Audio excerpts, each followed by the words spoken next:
वीर्यम् अनंत बाहुं शशिसूर्यनेत्रम् पश्यामि त्वां दीप्तहुताशवक्त्रम् स्वतेजसा विश्वमिदन्तपन्थम् स्वतेजसा विश्वमिदन्तपन्थम्।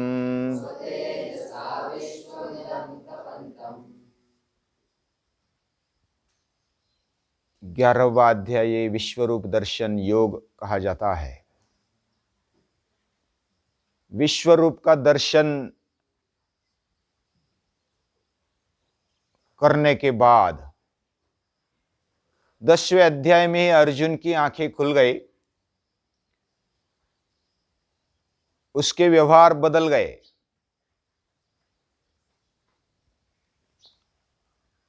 पांडवानाम धनंजय ऐसा विभूति योग में कहा कि पांडवों में मैं धनंजय हूं। अर्जुन को भी ऐसा ही लगा होगा कि भगवान मेरे सारथी है तो मैं कुछ भी कर सकता हूं, मैं जो भी चाहे कर सकता हूं। ये तेजस्विता होना कोई बुरी बात नहीं है, लेकिन अहंकार होना एक गलत बात हो जाती है। तो अर्जुन का अहंकार जो था कि मेरे साथ या तो मेरा कोई पहचान वाला है, मेरे पीछे कोई बड़ा खड़ा है तो मेरी ताकत बढ़ जाती है, मेरा ज्ञान बढ़ जाता है। अलग अलग तरीके से अहंकार बढ़ने लगता है। तो विश्वरूप का दर्शन करते हुए अर्जुन का अहंकार जो था वो भी पूरा पिघल गया और जो भी मैं कर रहा हूं उसके ही सहायता से मैं कर रहा हूं, मैं कुछ नहीं कर रहा हूं, उसकी सहायता से कर रहा हूं।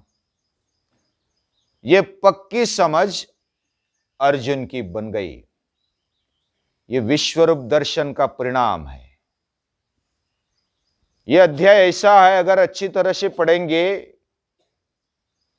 दिल लगाकर और दिमाग लगाकर पढ़ेंगे, अभ्यास करेंगे तो भले भले का गर्व इधर पिघल जाएगा। इसलिए 11वां अध्याय का अभ्यास करना चाहिए। यह डराने के लिए नहीं था, यह तो अर्जुन की इच्छा थी और अर्जुन भी संतुष्ट हुए देखकर। ततस्स विस्मयाविष्टो हृष्ट रोमा धनंजय। अर्जुन संतुष्ट होता है, बहुत आनंदी होता है, खुश होता है और आश्चर्यचकित भी होता है। और ये सारी विभूतियां देखकर, पहले तो सुनी, उसके बाद ये विभूतियां देखी। एकांशेन स्थितो जगत, और सचमुच एक अंश पर यह जगत पूरा खड़ा, ये प्रत्यक्ष अर्जुन ने देखा। जैसे ओपनहाइमर ने देखा और वो आश्चर्यचकित हो गया कि एक परमाणु में इतनी सारी शक्ति है। वो हक्का बक्का हो गया, आश्चर्यचकित हो गया और गीता माता को नमस्कार करने लगा। यह शक्ति को देखकर वो झुक गया। यह विनम्रता बहुत बड़ी बात है, और तब भी सच्चा ज्ञान होता है। जिसके पास विनम्रता है, सतर्कता है, उसको सही ज्ञान हो जाता है। जो अहंकार रहित ज्ञान है वह सही ज्ञान कहा जाता है। ऐसा अहंकार रहित ज्ञान अर्जुन को हो गया। हम थोड़े से भी पढ़ते, 10वीं पास हो गए, 12वीं पास हो गए तो ऐसा लगता है हम घर वालों से बड़े हो गए, माता पिता से बड़े हो गए, मुझे बहुत ही समझ में आने लगा, मैं अभी घर वालों को भी सलाह दे सकता हूं, बड़े बड़े पंडितों को भी सलाह दे सकता हूं। ऐसी एक अहंकारिता आ जाती है।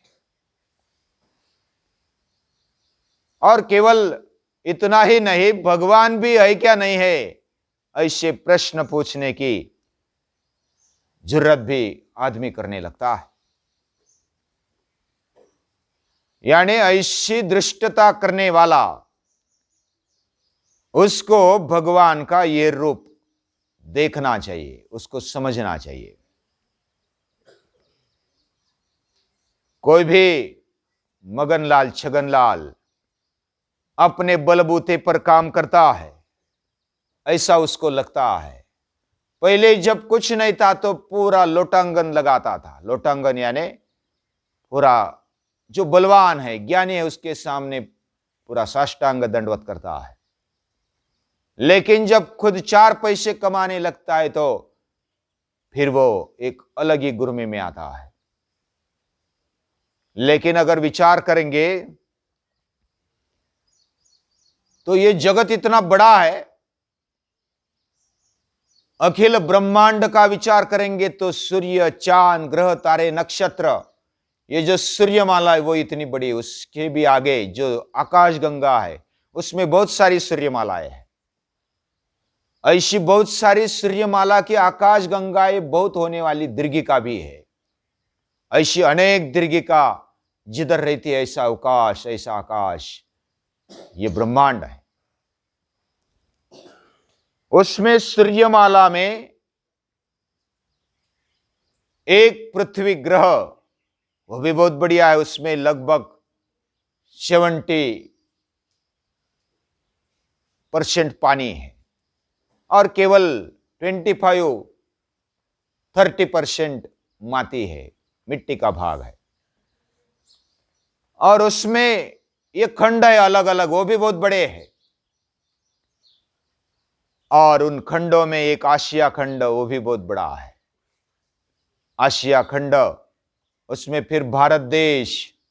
अभी पूरे ब्रह्मांड का विचार करेंगे तो आशिया खंड बहुत ही छोटा दिखाई देगा, और आशिया खंड में भारत तो बहुत ही छोटा दिखाई देगा। भारत देश में जो महाराष्ट्र समझो, हम जिधर रहते हैं महाराष्ट्र है, महाराष्ट्र में नासिक जिला है, नासिक जिले में पाठशाला है, पाठशाला में किसी कोने में एक रूम में हम रहते हैं। रूम में भी कितना जगह लगती है हमें, बहुत ही थोड़ी जगह लगती, 6x3 की जगह में हम आ जाते हैं। और बहुत ही एक कीड़े मकोड़े जैसा हमारा जीवन है, एक मच्छर से भी बदतर हमारा जीवन। विश्व की दृष्टि से, ब्रह्मांड की दृष्टि से देखेंगे तो पता चलेगा। तो इतना मामूली सा जीवन ना, और बोलता है कि ईश्वरो हम भोगी, सिद्धो हम बलवान सुखी। मैं ईश्वर हूं, मेरे जैसा कोई नहीं, मेरे जैसी ताकत, मेरे जैसा ज्ञान इस दुनिया में किसी को नहीं है। ऐसा अगर कोई बोलने लगा तो उस बोलने में कितना अर्थ है। ऐसे अर्जुन के पास जो स्थिति बनी है वो राजपुत्र है। राजपुत्र होने के साथ साथ वो धनवान है, धन से धनंजय है। वह विद्वान है, सामर्थ्य संपन्न और बलवान है।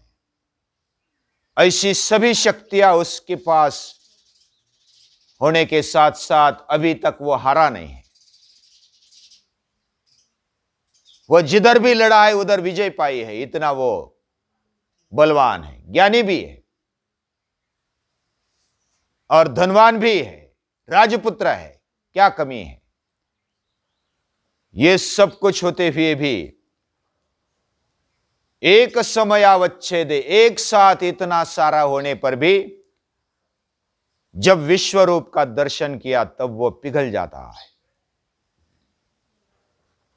वैसे केनोपनिषद में एक कथा है, वह शॉर्टकट में देखेंगे तो पता चलेगा कि देवों ने विजय पाई, असुरों पर विजय पाई, और बड़ी विजय पाने के साथ विजय उत्सव मनाने लगे। सभा भर गई, इंद्र है बैठा हुआ सिंहासन पर, बाकी देव बैठे अपने अपने आसन पर और बोल रहे, अरे मेरे कारण इसको मारा, उसको मारा, ऐसा विजय पाया, ऐसा मैंने किया इसलिए तो विजय मिला, मैंने ऐसा करता तो क्या होता, हम हार जाते, मेरे कारण ऐसा। हर एक ऐसा कोई बोल रहा था, अस्माकमेवायम विजय, अस्माकमेवायम विजय महिमेति, ऐसा बोलने लगे। तो एक एक करके बोलने लगे। वो कथा मैं सविस्तर बताऊंगा, लेकिन उधर एक यक्ष व्यक्ति आता है, यक्ष व्यक्ति आता है। ये कौन है? ऐसा समझने के लिए, उसको जानने के लिए इंद्रदेव अग्नि को भेजता है कि तू जा। वायु को भी भेजता है, एक एक को भेजा, वायु उधर गया। वायुर्वा अहम अस्मीति मातरिश्वा अहम अस्मीति, मैं मातरिश्वा हूं, वायु हूं, तू कौन है बोल दे। उसको लगा मैं मातरिश्वा हूं, मेरे अंदर इतनी ताकत है, फू करके किसी पृथ्वी को भी मैं उड़ा दूंगा, इतनी ताकत है। ऐसा वायु ढींग मारने लगा। तो यक्ष एक तिनका निकालता है, तिनका यानी घास की काड़ी सूखी हुई, और वो घास की काड़ी रख देता है उसके सामने, इसको उड़ा दे, चल तेरी ताकत है ना, इसको उड़ा के देख। तो यक्ष ने जो भी किया होगा, उस वायु ने पूरा दम लगाया, फाफू किया, लेकिन वो उस काड़ी को हिला नहीं सका। उसकी पूरी शक्ति को भगवान ने निचोड़ लिया। तो वो थक कर पसीना पसीना हो गया, लेकिन काड़ी नहीं उठी। फिर वो मुंडी नीचे डालकर निकल गया, कुछ कहा नहीं, बैठ गया। फिर अग्नि को भेजा, तू जा। अग्नि आता है, अग्निर्वाहम अस्मीति जातवेद, मैं जातवेद हूं, अग्नि हूं, मेरे जैसा इस दुनिया में कोई नहीं है। मैं थोड़े से भी भूख से या तो जला डालने से मैं सभी को जला, पृथ्वी को जला डाल सकता हूं, इतनी ताकत मुझ में है। और तू कौन है बता दे। वह कुछ नहीं बोलता है, तेरे में इतनी ताकत है, इस काड़ी को जला डाल, जला के देख। उसकी ताकत भी भगवान निचोड़ लेते हैं। और वो बड़ा डिंग मारता हुआ आने वाला अग्निदेव, वो महान है, अग्नि के सामने कोई टिक नहीं सकता है। तो अग्नि भी कुछ नहीं कर सका, उसकी भी फाफू हो गई, वो पसीना पसीना हो गया, कुछ जला नहीं डाला सका, उस तिनके को कुछ नहीं कर सका। फिर मुंडी नीचे डालकर फिर वापस चला गया। फिर इंद्रदेव को लगा कि ये दोनों तो वापस आ गए, मुंडी डालकर नीचे बैठ गए, क्या बात है, मैं स्वयं जाता हूं, कौन है ये। वो स्वयं जाने लगा तो वो यक्ष व्यक्ति गायब हो गया। और गायब होने के बाद फिर वो प्रार्थना करता है इंद्रदेव कि हे यक्ष व्यक्ति, मुझे मालूम नहीं आप कौन है, लेकिन प्रकट हो जाओ। तो प्रार्थना के साथ वो प्रकट होता है स्त्री के रूप में।